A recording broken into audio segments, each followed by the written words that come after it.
Welcome to software developers channel. आज हम इस वीडियो में एक न्यू टॉपिक डिस्कस करेंगे, that is Hopfield neural network. इस टॉपिक पर थोड़ा सा थ्योरेटिकल डिस्कशन करेंगे और इस पर 5 कोड्स प्रिपेयर किए हैं मैंने, तो वो 5 कोड देखते हैं। उसमें कुछ कोड्स ऐसे हैं जिसमें कि डेटा सेट यूज़ नहीं हुआ है। नॉर्मल उसकी इंफॉर्मेशन जानने के लिए हॉपफील्ड न्यूरल नेटवर्क कैसे वर्क करता है, और बाकी के कोड्स में डेटा सेट यूज हुआ है। ये जो हॉपफील्ड न्यूरल नेटवर्क है ये इमेजेस के डेटा सेट पे वर्क करता है, डिजिट्स के डेटा सेट पे वर्क करता है।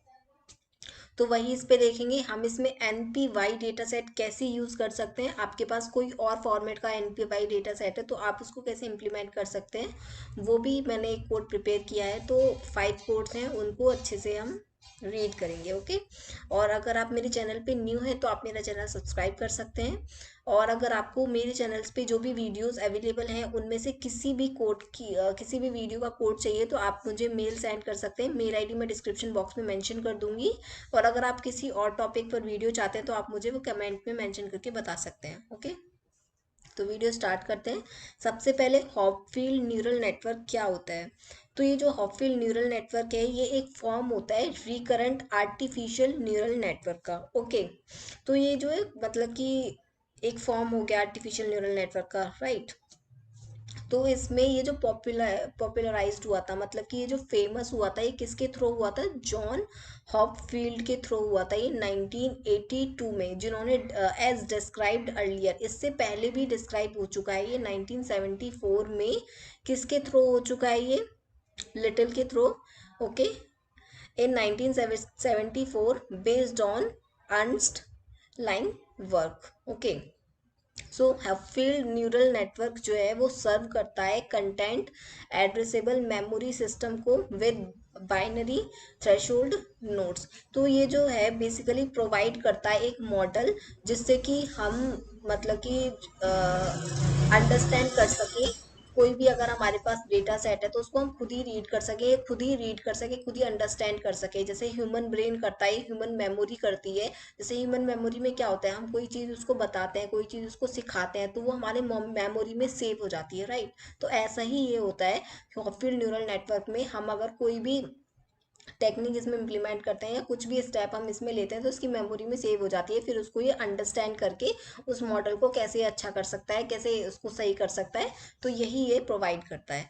ओके, तो इसके पास वाइड रेंज ऑफ एप्लीकेशंस होती हैं in artificial intelligence such as machine learning, associative memory, ये सब आप देख सकते हैं। Pattern recognition, optimize calculation, VLSI, parallel realizations of optical devices. Okay, अब सेकंड पॉइंट है कि is Hopfield neural network supervise और अनसुपरवाइज। ओके, तो आपको पता ही होगा जो भी एल्गोरिदम्स होती हैं या तो वो सुपरवाइज होती हैं या तो वो अनसुपरवाइज होती हैं। अब अनसुपरवाइज में जो हॉपफील्ड न्यूरल नेटवर्क है ये अनसुपरवाइज एल्गोरिदम है। Okay, sorry.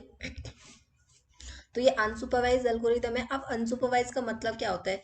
अनसुपरवाइज का मतलब होता है कि जो हमारा डेटा सेट है ना उसमें इतनी ज़्यादा इंफॉर्मेशन नहीं होती है हमारे पास, या आप बोल सकते हैं कि जो डेटा जो भी मतलब कि उसमें as a guide, as a teacher available नहीं होता है जो कि हमको बता सके कि आउटपुट किस फॉर्म में आता है आएगा, सॉरी। या तो आप ये बोल सकते हैं कि हमारे पास इसमें जो इन्फॉर्मेशन होती है इनपुट और आउटपुट की इन्फॉर्मेशन नहीं है, नहीं होती है कि किस टाइप पे हमारा आउटपुट आएगा, हम अज्यूम नहीं कर सकते हैं। ओके, नेक्स्ट है what are Hopfield neural network used for. तो हॉपफील्ड न्यूरल नेटवर्क कैसे मतलब यूज किस लिए होता है?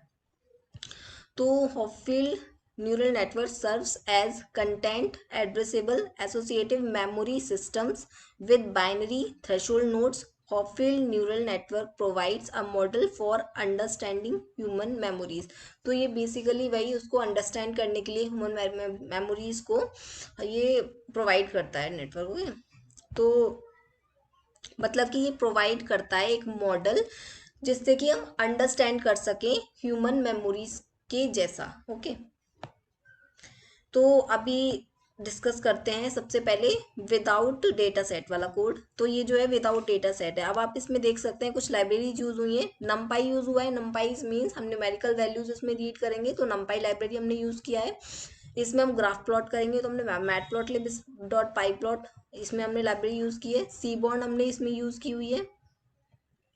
TQDM इसमें यूज़ किया हुआ है। आप नॉर्मली TQDM यूज़ कर सकते हैं, पिप इंस्टॉल TQDM। आपको जो भी लाइब्रेरी यूज़ करनी है आपको सिर्फ और सिर्फ कमांड प्रॉम्प्ट ओपन करके पिप इंस्टॉल TQDM लिखना है, या पिप इंस्टॉल इसके आगे जो भी लाइब्रेरी आप चाहते हैं वो आप लिख के इंस्टॉल कर सकते हैं। ओके, तो यहाँ पे नंबर्स हमने 400 लिए हुए हैं, पी हमने 10 लिया हुआ है। ये जो नंबर्स हैं आप इंक्रीज कर सकते हैं, ये जस्ट एन एग्जांपल, जस्ट मैंने अपनी मतलब कि मैंने अपनी चॉइस से मैंने इतने नंबर्स लिए हैं, आप इसको इंक्रीज करके भी रिजल्ट्स देख सकते हैं। ओके, तो ये जो वर्क करता है ये नंबर ऑफ आइट्रेशंस में वर्क करता है। जैसे कि हमारा जो PSO एल्गोरिथम है वो नंबर ऑफ आइट्रेशंस में वर्क करती है, तो ये भी नंबर ऑफ आइट्रेशंस में वर्क करता है। तो इसमें नंबर ऑफ आइट्रेशंस कितने लिए हुए हैं, 10 लिए हुए हैं। ओके, अब एप्सिलॉन एरेज। ओके, तो इसमें आप देख सकते हैं फर्स्ट जो हमारा रिजल्ट आया है वो हमारा इस टाइप का रिजल्ट आया है, इस ग्राफ फॉर्म में आप देख सकते हैं। जैसे ऐसा लग रहा है जैसे इमेजेस है कोई, और इमेजेस को रीड कर रहे हैं और इसको इमेजेस को रीशेप जब कर रहे हैं तो इसका आउटपुट हमारा इस टाइप का आ रहा है। नेक्स्ट जो इमेज है ये pattern should converse to. Okay, तो ये रिजल्ट हमारा इसका है, और इसमें एरेज की फॉर्म में ये नंबर्स इसमें आए हैं, इमेजेस के जो भी रिजल्ट आए हैं। एंड देन आप देख सकते हैं यहाँ पे नंबर ऑफ आइट्रेशंस और पी इन दोनों को प्रिडिक्ट कर रहा है ये। ओके, तो यहाँ पे फॉर लूप अप्लाई किया हुआ है। आप ये वीडियो पॉज करके अच्छे से समझ सकते हैं। यहाँ पे जो है हैमिंग डिस्टेंस को हम यहाँ पे प्रिंट कर रहे हैं। अब आपको मैं नंबर ऑफ आइट्रेशंस एक बार बता देती हूँ क्या होते हैं। जैसे कि अगर मैं ये बोलूं कि नंबर ऑफ आइट्रेशंस का मतलब है, अगर मेरा मन कर रहा है पिज्ज़ा खाने का, ठीक है, अगर मेरा मन कर रहा है पिज्ज़ा खाने का और मुझे एक्चुअल डेस्टिनेशन नहीं पता, एक्चुअल लोकेशन नहीं पता कि मुझे किस जगह पे जाके पिज़्ज़ा मिल सकता है, तो मैं कैसे जाऊंगी। सबसे पहले मैं अगर थोड़ा सा आगे बढ़ी, फिर मैंने किसी और से पूछा, फिर मैंने अपनी डिस्टेंस थोड़ी इंक्रीज की, फिर मैंने किसी और से पूछा, उसने बताया कि आपको अगर आप इधर साइड जाते हैं तो आप पिज्ज़ा तक पहुंच सकते हैं। तो आप फिर मैंने और डिस्टेंस अपनी इंक्रीज की। तो मतलब रेंज इंक्रीज करना, रेंज इंक्रीज करना मतलब डिस्टेंस में थोड़ा सा आगे बढ़ जाना, टाइम में थोड़ा सा इंक्रीज कर देना, तो वही है। तो ये डिस्टेंस पे फोकस होता है। जो नंबर ऑफ आइट्रेशंस आप एज एन डिस्टेंस लिख सकते हैं। ओके, तो यहाँ पे जो जो फाइनल रिजल्ट है, अब यहाँ पे हम देख सकते हैं हमने यहाँ पे पैटर्न 10 लिए हुए हैं। आप यहाँ पे पैटर्न कितने भी ले सकते हैं, कोई इशू नहीं है, बस आपको ऊपर भी पैटर्न्स इंक्रीज करने पड़ेंगे। ऊपर जो है वो 10 यहाँ पे लिए हुए हैं, पैटर्न्स 10। अब यहाँ पे आप देख सकते हैं कि यहाँ पे इस पॉइंट तक जाके या फिर 4 पॉइंट तक जाके ये कांस्टेंट हो गया, मतलब कि 4 पॉइंट से आगे जितने भी वैल्यूज गई हुई हैं उसका कोई यूज ही नहीं है। मतलब कि अगर हमारा जो ये जो आप देख सकते हैं लाइनिंग है, ये हमारी अगर स्ट्रेट चली जाती है या फिर कांस्टेंट हो जाती है, इट मीन्स हम परफेक्ट डेस्टिनेशन तक पहुंच चुके हैं। हमको अगर और भी हम रेंज इंक्रीज करते हैं, डिस्टेंस इंक्रीज करते हैं, तो उसका कुछ भी मतलब नहीं है, या फिर नंबर ऑफ आइट्रेशंस हम बढ़ाते हैं तो उसका कोई मीनिंग नहीं है। हमको बस नंबर ऑफ आइट्रेशंस उतनी ही रखनी है जितनी हम डेस्टिनेशन तक पहुंच चुके हैं। अगर मैं पिज्ज़ा तक पहुंच चुकी हूँ तो मैं पिज्ज़ा के आगे कितना भी बढ़ूंगी, पर मेरा मेन जो गोल था वो था मुझे डोमिनोज तक पहुंचना था। तो मैं डोमिनोज तक पहुंचने के बाद नंबर ऑफ आइट्रेशंस का मतलब है कि मैं डिस्टेंस कितनी इंक्रीज कर रही हूँ। तो नंबर ऑफ आइट्रेशंस आप उतनी ही रखिएगा जितना कि आपका गोल है। अगर आप अपने गोल तक पहुंच चुके हैं तो नंबर ऑफ आइट्रेशंस इंक्रीज करने का कोई मीनिंग नहीं होगा, क्योंकि वो कांस्टेंट ही आपको शो करेगा। तो ये आपका फर्स्ट कोड था। सेकंड कोड रीड करते हैं।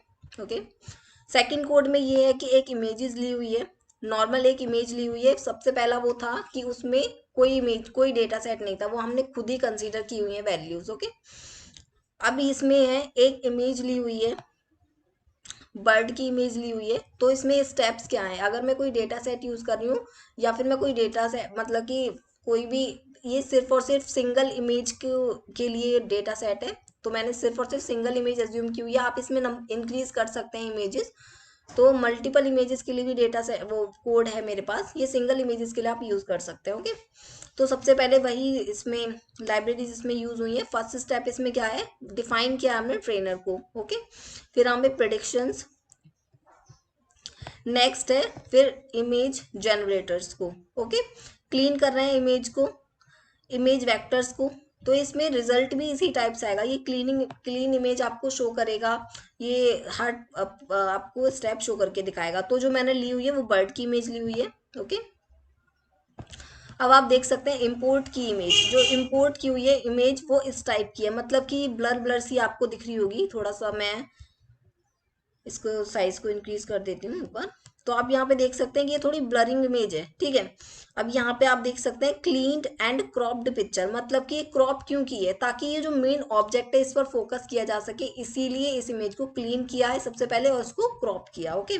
अब नॉइसी इमेज पिक्चर, जैसे कि नॉइस पिक्चर का मतलब क्या होता है, जैसे अगर मैंने कोई पिक क्लिक करी, नॉइस का मतलब क्या होता है, ब्लरिंगनेस आना या फिर पिक्चर क्लियर अच्छे से ना शो होना, तो वो बोलते हैं नॉइस होना, ठीक है। तो ये पिक्चर्स में इतनी नॉइस है, तो इसको रिमूव करने के बाद रिकॉल्ड इमेज, अब रिकॉल्ड इमेज पे आप देख सकते हैं ये इमेजेस एकदम मतलब कि क्लियर दिख रही है, क्लियर हमको शो हो रही है। तो ये हॉपफील्ड न्यूरल नेटवर्क से हमने इस इमेज को प्रोसेस किया है, ये सिंगल इमेज को प्रोसेस किया है। इसमें आप स्टेप्स देख सकते हैं, इसमें 3 स्टेप्स यूज किए हैं, ट्रेनर हुआ है, फिर प्रेडिक्शन, फिर इमेज जनरेटर, ओके। अब नेक्स्ट है हम कोड देखते हैं।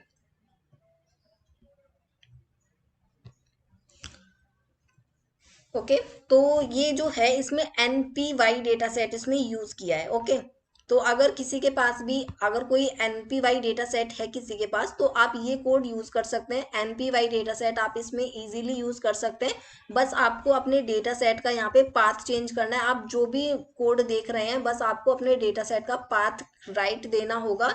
और सबसे पहले अगर आप इमेजेस का डेटा सेट यहाँ पे इंपोर्ट करेंगे तो आपको इमेजेस का साइज को देखना होगा, क्योंकि इमेजेस का साइज अगर आप बहुत ही ज़्यादा बड़ा ले लेते हैं तो आपको वो प्रॉब्लम क्रिएट करेगा। तो आप उसके पिक्सल का साइज देख सकते हैं, जो भी अगर आपको कोड चाहिए होगा तो मैं कोड सेंड कर दूंगी, तो आप उस इमेज का पिक्सल साइज देखें, देन उस पिक्सल साइज की आपको इमेजेस लेनी होंगी, क्योंकि हर एक एल्गोरिदम का एक डिफाइंड साइज होता है कि वो इतनी इमेजेस को रिसाइज कर सकते हैं। तो आप वो इमेज का साइज देख के फिर आप उस टाइप की इमेज ले सकते हैं, ओके।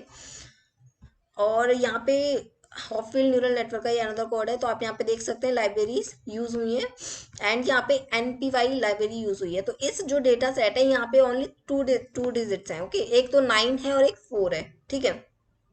तो ये शो कर रहे हैं हम data set 1, and data set में 1 से और 1 और 2 पे जो भी इमेज है वो उसको प्रेडिक्ट कर दे, प्लॉट कर दिया। इसमें 9 और 4 है, ओके। और इसमें फिर यहाँ पे टू डिफाइन किया हुआ है ट्रेन हॉपफील्ड वेट को, एनर्जी को, करप्ट इनपुट को। इतना करने के बाद इसमें ट्रेन किया हुआ है हॉपफील्ड वेट को, किसके साथ किया है, डेटा के साथ किया हुआ है और वेट्स के साथ किया हुआ है।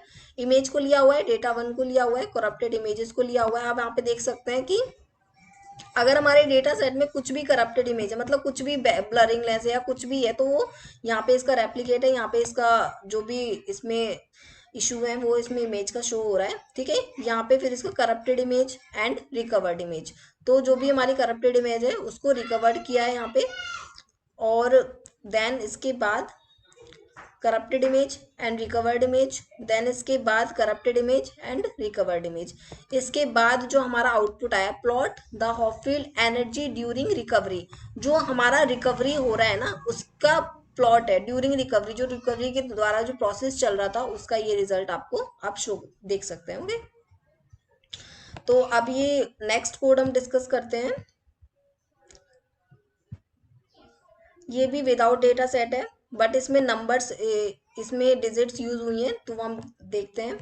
इसमें लाइब्रेरीज आपको पता ही है, इसमें लाइब्रेरीज यूज हुई है, रैंडम नंबर्स हम कोई भी सिलेक्ट कर सकते हैं, ओके। अब इसमें सैंपल पैटर्न्स, अब हमने इसमें सैंपल पैटर्न्स लिए हुए हैं, अपेंड कर रहे हैं हम इनको, ठीक है। हमने यहाँ पे आप देख सकते हैं W जो वेट है वो हमने फिल खाली लिया हुआ है, कुछ भी नहीं लिया हुआ है, जो भी हम आगे वैल्यूज ले रहे हैं वो उसमें अपने आप ही अपेंड होती चली जाएंगी, ओके। तो इसमें sample shapes, sample patterns, I in range 5, okay. तो सैंपल शेप्स हमने लिया हुआ है 1 2 3 4 5, हमने 5 तक ही रेंज दी हुई है, तो ये 5 तक ही रन हुआ, ओके। अब इसमें नॉइस डिफाइन किया हुआ है, हमने नॉइस को अगर एंड इमेजेस को, नॉइस इमेजेस मीन 0, ये हमने वैल्यूज इसमें डिफाइन कर दी हैं। ये सब हमने देने के बाद अब यहाँ पे देख सकते हैं आप ये इमेजेस 1 एंड 1 2 एंड 2, तो ये जो है corrupted images and the recycled images, तो ये इस टाइप के इसके रिजल्ट्स हैं, ठीक है। अब ये है ANN discrete Hopfield neural network. Next जो रिजल्ट है वो है आपका, अगर आपके पास बहुत सारी नंबर ऑफ इमेजेस हैं, ठीक है, मोर देन लाइक बहुत सारी, आप कितनी भी ले सकते हैं, इसमें थाउजेंड्स भी ले सकते हैं, इसमें हंड्रेड्स भी ले सकते हैं, जितनी आपके पास इमेजेस हैं वो इमेजेस आप इस पे वर्क कर सकते हैं। ओके, तो वही लाइब्रेरीज इसमें यूज हुई हैं, नंबर्स इसमें यूज मतलब कि खुद से कंसीडर किए हुए हैं। पी इसमें हमने लिया हुआ है, जो इसमें आप देख सकते हैं, आप 32 बिट का यूज कर रहे हैं या फिर 64 बिट्स का। इसमें आइट्रेशन हमने 25 लिए हुए हैं, बिट्स टू चेंज 512 इसमें लिया हुआ है, image to NP path define किया आप सबसे पहले हमने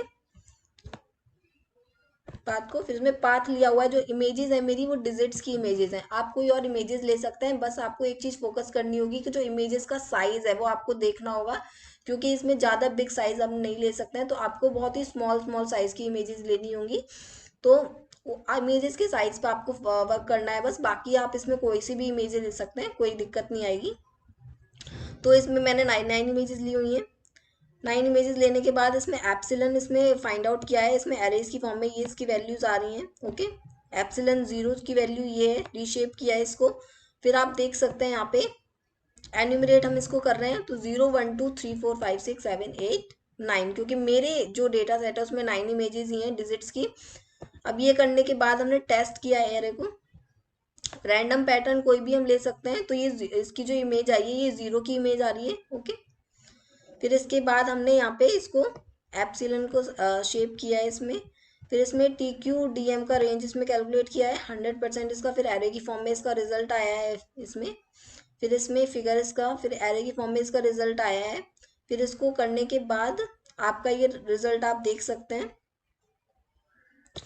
यहाँ पे, ये आई थिंक इतने ज़्यादा आइट्रेशंस की ज़रूरत नहीं है, तो यहाँ तक इतने आइट्रेशंस तक अगर आपका जो ग्राफ है वो कांस्टेंट आपका शो करने लगे, इट मीन्स ये जो आपका, आप जो डेस्टिनेशन तक या फिर आपकी जो प्रॉब्लम है उस तक आप पहुंचना चाह रहे हैं तो वो पहुंच चुके हैं। ठीक है, इसमें बस आप आइट्रेशंस अपने कम कर सकते हैं, बस आप चेक कर सकते हैं, आप ज़्यादा आइट्रेशंस ले सकते हैं कि आप मतलब कि, क्योंकि ये हो सकता है कि हमारी जो डेस्टिनेशन है वो बहुत दूर तक हो या फिर हमारी प्रॉब्लम बहुत दूर जाके सॉल्व हो, तो आप एज्यूम कर सकते हैं। बट आप जब देखें कि कांस्टेंट आ गया है तो आप अपना जो भी आइट्रेशंस है वो कम कर सकते हैं। ओके, अगर आपको वीडियो अच्छी लगे तो आप चैनल सब्सक्राइब कर सकते हैं, और अगर आपको किसी भी वीडियो का कोड चाहिए तो आप मुझे वो मेल सेंड कर सकते हैं। Okay, thank you.